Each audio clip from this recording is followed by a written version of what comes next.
Bonjour à tous, bienvenue pour la quotidienne du mardi 15 décembre. Au sommaire aujourd'hui, la ville de Gland qui souhaite venir en aide aux habitants en difficulté à cause de la pandémie Covid-19. Lors du prochain conseil communal, la municipalité proposera d'allouer un montant de 600 000 francs pour des aides économiques, sociales et culturelles. Les explications du municipal en charge de la promotion économique, Gilles Davoine. Ensuite, honneur à Rêve Suisse, une association qui nous fait du bien au cœur et aux yeux. On s'intéressera à une action, offrir un cadeau à un enfant défavorisé, ou alors on jettera un œil au calendrier 2021 des sapeurs-pompiers genevois. En sport, Joël Brunner donne la parole au skipper genevois en plein milieu de l'océan Indien. Alan Roura pointe à la 15e place du classement du Vendée Globe 2020. En culture, pour célébrer les 30 ans du Caribana, 30 ans les pieds dans l'eau, un livre qui retrace l'histoire du festival. On en parle avec le président Tony Lerche en plateau.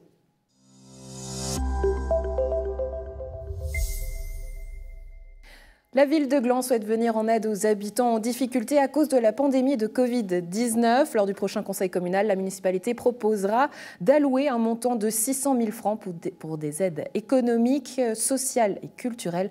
On en parle avec le municipal en charge de la promotion économique, Gilles Davoine. Bonjour. Bonjour. Merci d'être avec nous. Alors, ce préavis, quel est l'objectif ? L'objectif, comme vous venez de le dire en introduction, c'est effectivement de venir en aide à notre population. Alors vraiment, personnes physiques, personnes morales, on a 3 domaines particuliers qui sont côté économique dans lequel on met aussi évidemment la culture, ça fait partie finalement du domaine économique, sport, etc., vraiment de façon large. On a un volet social, et puis on a un volet visibilité qui revient un petit peu sur le domaine économique. C'est l'idée de pouvoir aussi offrir justement cette visibilité, la publicité aux entreprises glandoises. Donc concrètement, de quel type d'aide est-ce qu'on parle? On ne parle pas uniquement d'aide financière. Alors évidemment que c'est 600 000 francs, donc c'est principalement, on parle d'aide financière, mais c'est vrai qu'il faut voir sous quelle forme. Par exemple, comme je disais, la visibilité, eh bien, c'est d'offrir, c'est ce qu'on a prévu aussi, le cas échéant, pour les commerçants du Vieux-Bourg, lorsqu'on a fait un amendement sur le préavis Vieux-Bourg. Souvent, les commerçants, et dans cette pandémie aussi, quand on a fait un sondage, on a vu que les commerçants cherchaient beaucoup à avoir de la visibilité plus qu'autre chose. C'est de dire, mais il faut qu'on parle de nous, finalement, qu'on dise qu'on est ouvert, qu'on puisse faire nos promotions et qu'on sache qu'il y a ces promotions. Donc là, il y a une partie, effectivement, qui sera financière, mais ça sera plutôt que de donner de l'argent directement aux commerçants ou même sous forme de bons, ça sera visibilité. Par exemple, un passeport glandois qui serait un carnet de bons, c'est pas nous qui financerions les bons, mais c'est nous qui financerions la communication, le carnet lui-même, sa distribution par exemple, et puis le fait de réunir tous les commerçants pour faire quelque chose comme ça. Ça, c'est un exemple du volet visibilité, sachant qu'on a le volet vraiment économique, culturel, où là, il y a vraiment l'idée de verser de l'argent, et puis un volet social, où là aussi c'est de l'argent, mais ça serait plus payer des factures plutôt que de verser de l'argent aux personnes. Autrement dit, est-ce que ça veut dire que la Confédération et le canton n'en font pas assez en matière d'aide ? Je ne pense pas qu'on peut dire qu'ils n'en font pas assez. Je pense qu'ils en font beaucoup. Ils font certainement tout ce qu'ils peuvent. C'est compliqué. C'est-à-dire qu'on voit qu'il y a des filets de protection qui se sont mis en place, c'est sûr, au niveau fédéral, au niveau cantonal, mais que, je pense de manière inéluctable, il y a des gens qui passent à travers. On a beau faire tout ce qu'on peut, et je pense que la Confédération et les cantons le font, mais il y aura toujours quelques éléments auxquels on n'aura pas pensé. Et puis finalement, la commune, c'est le dernier maillon de la chaîne de ce côté-là. On a aussi l'avantage d'être les plus proches des citoyens directement. Et puis c'est là qu'on peut travailler pour essayer justement d'aider ceux qui se passaient à travers les mailles du filet. Donc l'objectif, c'est de faire mieux. Comment? Quelle est votre solution?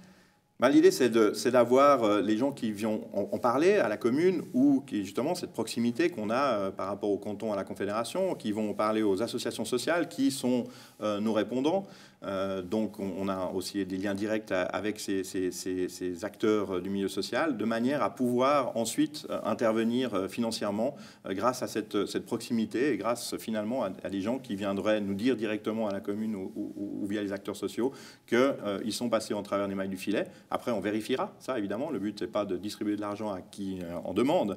C'est évidemment de vérifier. Et puis, dans cette vérification, parfois, on s'apercevra aussi que certaines personnes pensent être passées au travers des mailles du filet, mais en vérité, ils pourraient bénéficier d'une autre aide que la nôtre. Dans ce cas-là, on les renverra et on les aidera aussi dans ce cadre-là, mais pas financièrement, pour obtenir cette aide à laquelle ils auraient droit. Donc, c'est-à-dire qu'il y a des critères d'éligibilité, lesquels ?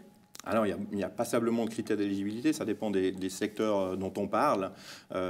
L'idée, c'est évidemment justement d'abord qu'il n'y ait pas une autre aide possible que la nôtre. On a vraiment le dernier ressort.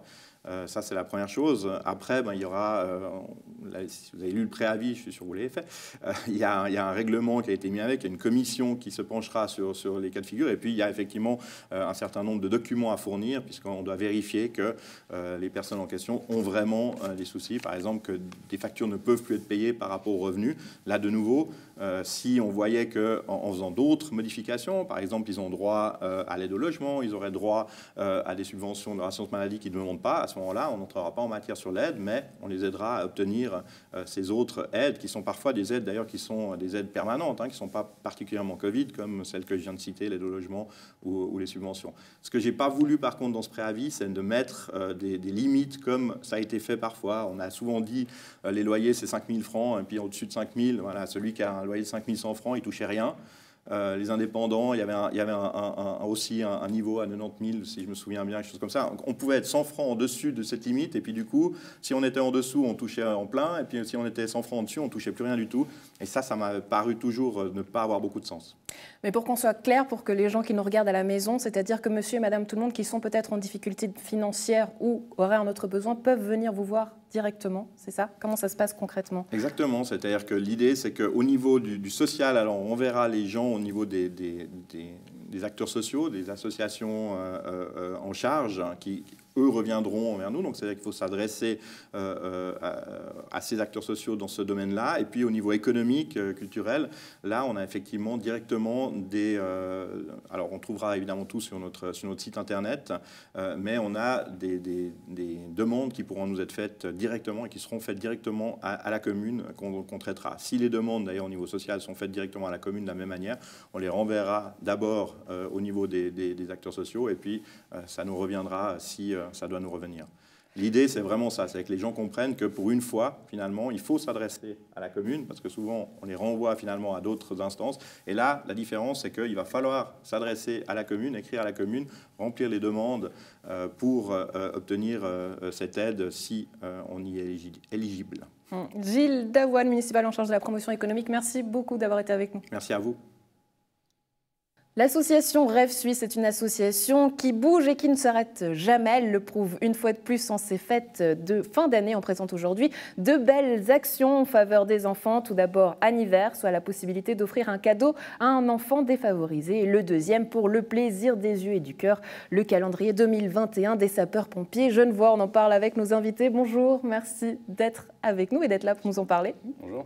Alors, tout d'abord, commençons tout simplement. Rappelez-nous le but de l'association Rêve Suisse. Alors Rêve Suisse, on est une association à but non lucratif reconnue d'utilité publique et on a pour mission de réaliser les rêves des enfants et des adolescents qui souffrent de maladies ou de handicap. On est là pour leur montrer que si quelque chose qui semblerait irréalisable à faire, si on y arrive, c'est leur donner la possibilité d'envisager l'avenir de manière positive et de pouvoir peut-être même guérir. Alors, c'est les rêves qu'on voit justement à l'image ici derrière nous. C'était Céline Dion. Vous les amenez justement parfois même rencontrer des stars. Et puis, il y avait cette action avec les pompiers. Vous, parce que c'était une association que vous connaissiez déjà, Rêve Suisse, vous organisez d'habitude un bal, c'est ça? Exactement. En chaque fin d'année, normalement, c'est à l'occasion de la Sainte-Barbe, qui est une fête traditionnelle pour les pompiers. On organise le bal des pompiers et puis cette année avec le Covid, le bal il n'a pas pu se faire. Et on a trouvé un peu cette solution de secours, de faire un calendrier et puis de pouvoir quand même récolter des fonds pour l'association Rêve Suisse. Un calendrier qui plaît surtout aux adultes, aux mamans et aux papas peut-être. On regarde les images et on en parle tout de suite après.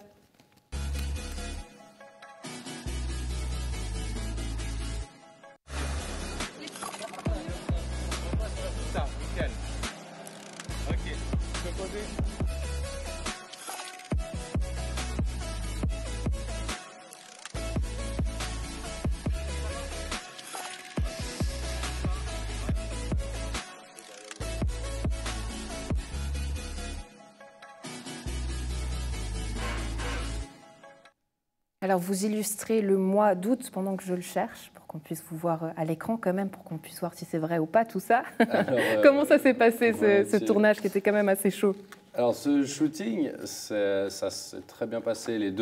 Nos deux photographes, qui sont des photographes amateurs, Samuel Joran, un collègue, et un ami, Robin Fuseau, ont accepté de faire bénévolement les photos. Donc après avoir approché des collègues pour leur proposer le calendrier, de poser dans ce calendrier, on est arrivé au jour où on se dit, bon voilà, maintenant on va faire le shooting.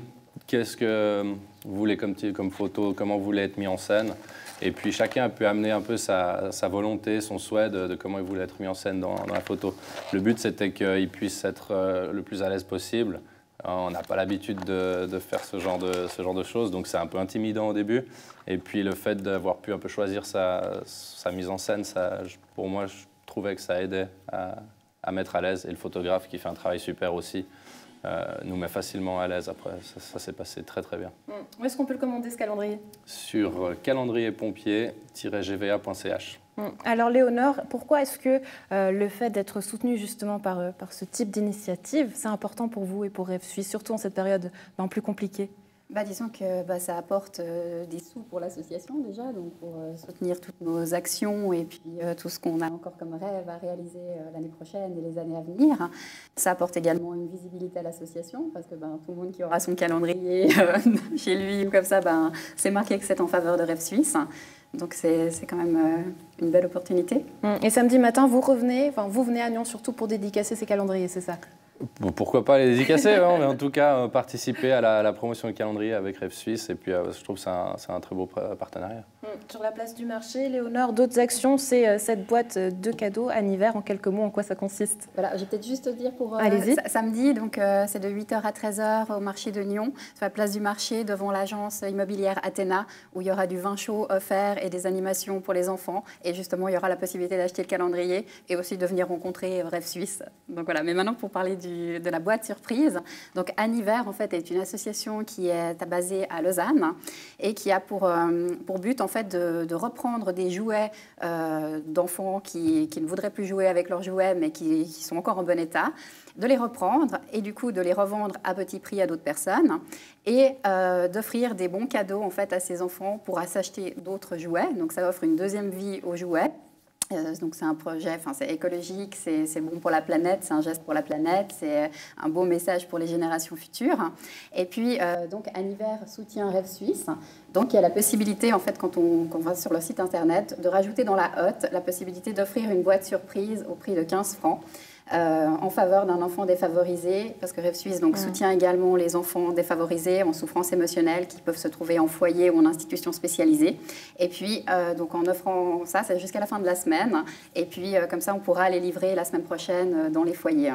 Ouais, en quelques mots, comment ça s'est passé cette période pour vous? Est-ce que vous avez quand même pu réaliser quelques rêves ou tout était à l'arrêt? Alors, ça a été très spécial cette année, donc beaucoup de choses ont été annulées, tout ce qui était événements, tout ça, donc beaucoup de choses ont été annulées, nos journées sportives avec tous les enfants et tout ça, donc aussi. Les rêves à l'étranger, les rencontres d'artistes, très difficilement faisables. Par contre, on a quand même pu réaliser quelques rêves. On a pu offrir un téléobjectif à une jeune fille qui voulait photographier la Lune depuis sa chambre d'hôpital. On a pu aider au financement de vélos adaptés pour les enfants en situation de handicap. On a pu organiser un concert privé d'un enfant, d'un jeune, avec le chanteur Gaëtan dans une institution. Donc, on a quand même pu faire quelques projets et on se rend compte de l'importance qu'on a et qu'on peut apporter à ces enfants parce que eux vivent au quotidien la situation que nous, on est en train de vivre, de ne pas savoir de quoi demain sera fait, de ne pas savoir si on va pouvoir voir sa famille, ses amis, de savoir si on va rester confiné, tout ça. Donc eux le vivent au quotidien et on se rend compte que c'est nécessaire de croire en quelque chose de positif et de s'accrocher à ses rêves et à ces parenthèses enchantées qu'on offre à ses enfants. Un message qui nous fait du bien. N'oubliez donc pas de soutenir à la maison l'association Rêve Suisse. Léonore Janin-Kanchian, Joël Buty, merci beaucoup d'avoir été avec nous et très belle fête à vous. Merci à vous. Déjà 37 jours qu'il navigue en solitaire autour du monde puisqu'il fait son deuxième Vendée Globe. Le Genevois Alan Roura est en direct avec nous depuis son bateau de La Fabrique. Alors salut Alan, déjà première question, comment tu vas? Comment va ton moral? Ça va plutôt pas mal. Bon là les conditions météo sont très calmes. Donc c'est assez dur pour le moral parce que du coup j'avance pas, mais non, ça va, content d'être sur la bonne route déjà, et puis bientôt en Australie, donc voilà, ça fait plaisir. Tu es actuellement entre le cap de Bonne-Espérance et le cap Lewin, en plein milieu de l'océan Indien. Et puis, les premiers ont pu prendre un petit peu d'avance. Comment est-ce que tu vis ça? C'est dur à accepter parce qu'il y a un moment donné, rentrant dans le Grand Sud, j'étais vraiment pas loin. Il y a eu un gros manque de chance qui a été présent, donc ça a été difficile à accepter. Et puis voilà, je vais cravacher pour essayer de remonter un maximum. Mais oui, là ils sont loin, ça va être dur à remonter autant, mais essayer de retourner en tout cas dans le match, c'est très chouette.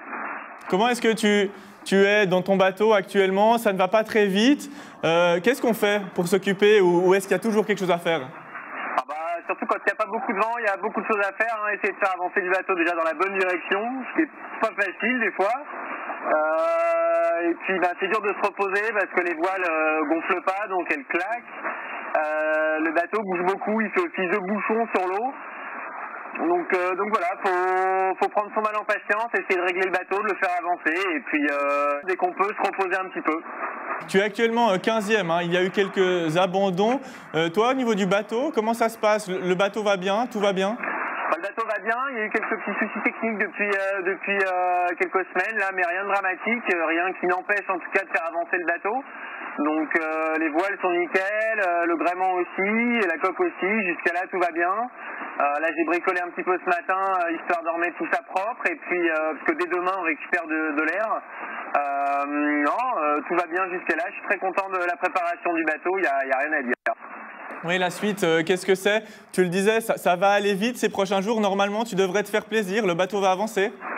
Ouais, normalement à partir de demain ça devrait commencer à être sympa, c'est des allures que le bateau aime beaucoup, donc ça c'est cool. Je vais pouvoir peut-être remonter un petit peu quelques milles sur ceux de devant, mais voilà, ça va être assez court quand même, donc c'est des bords qui sont intenses parce qu'il y a beaucoup de vent d'un coup, ça s'arrête, il n'y a plus de vent et ça repart, donc faut être bon dans les phases de transition. Mais ouais, je vais tout donner. De toute façon, le bateau, il aime ça, moi aussi, donc on va être à fond, quoi.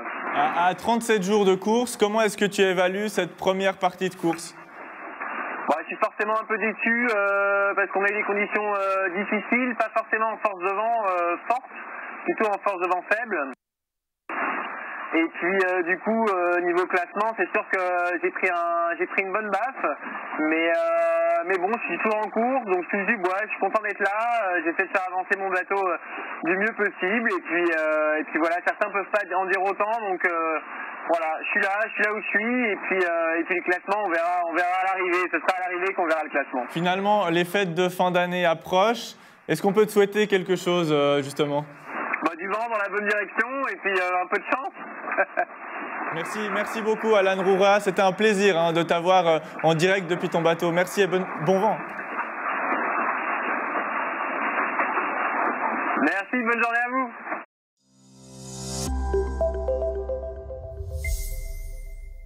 Un livre pour célébrer les 30 ans du Caribana, à défaut d'une édition anniversaire, qui sait? C'est donc sur papier, avec 30 ans à 30 ans, les pieds dans l'eau, oui, que le Festival de Cran fête sa 30aine.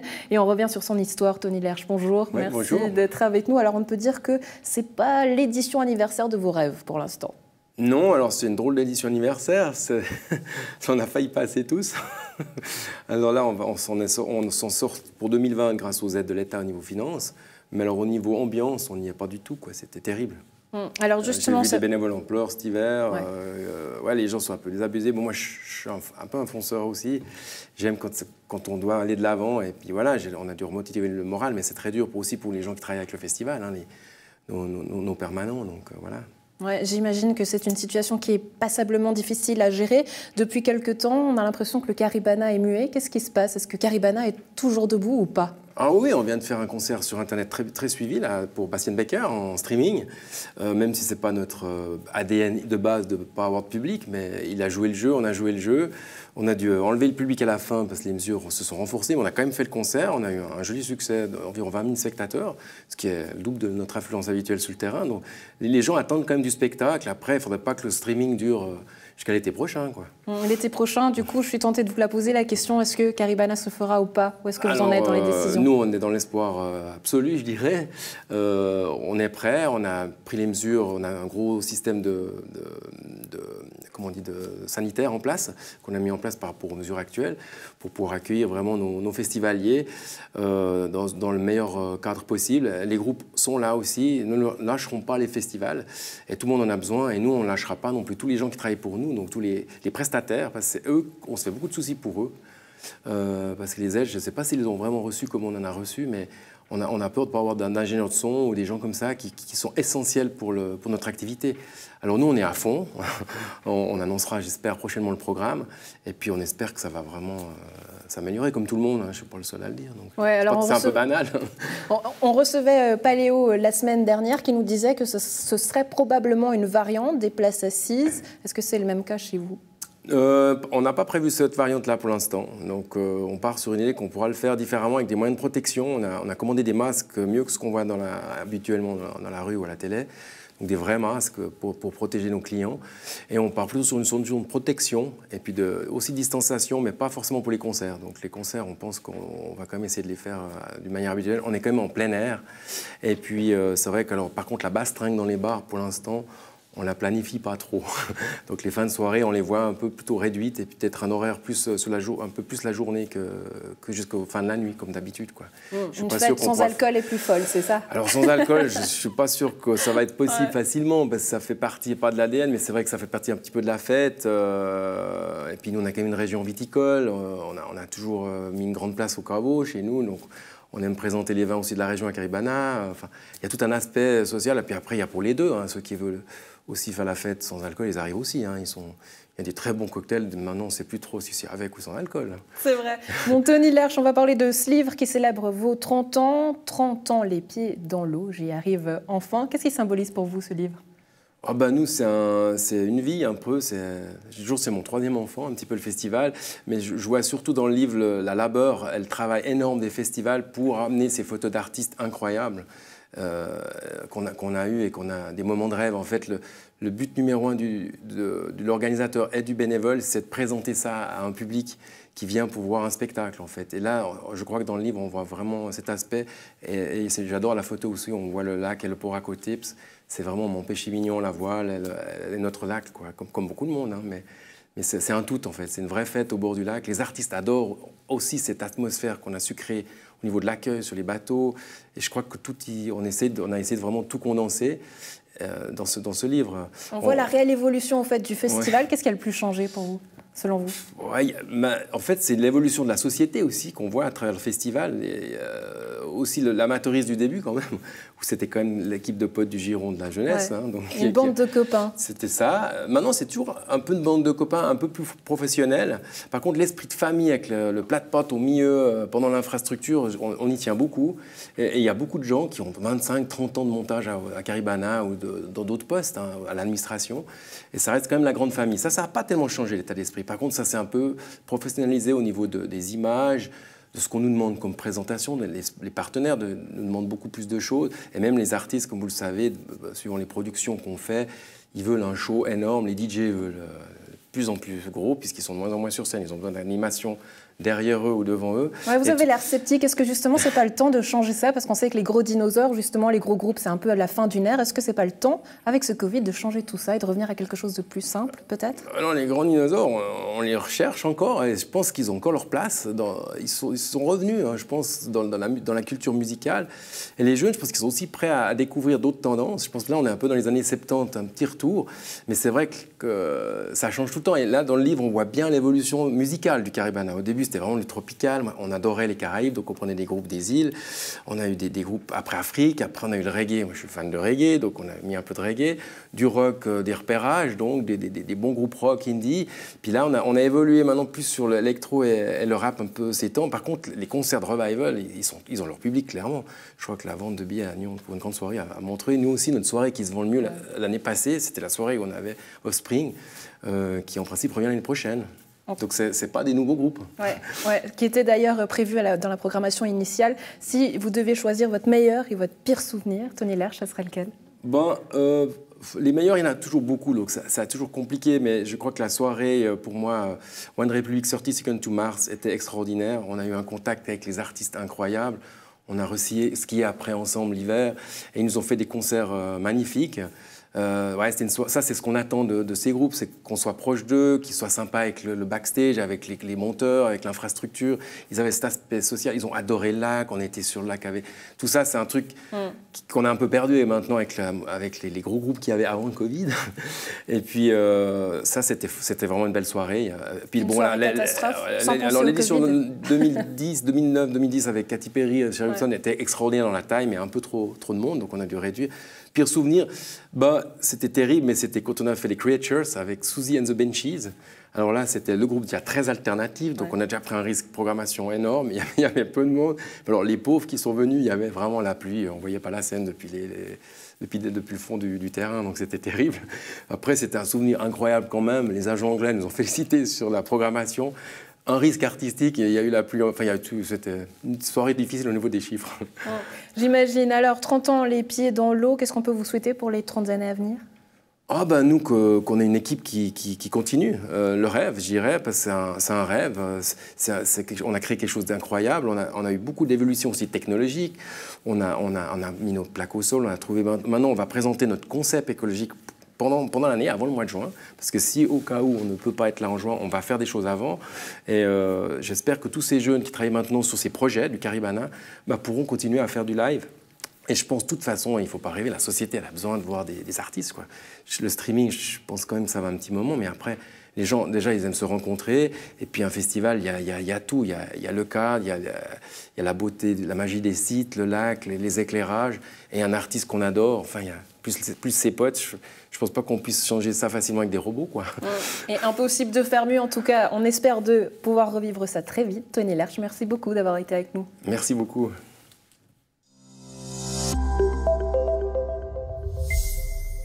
C'est tout pour la quotidienne du 15 décembre. On se retrouve demain. Très belle soirée à tous.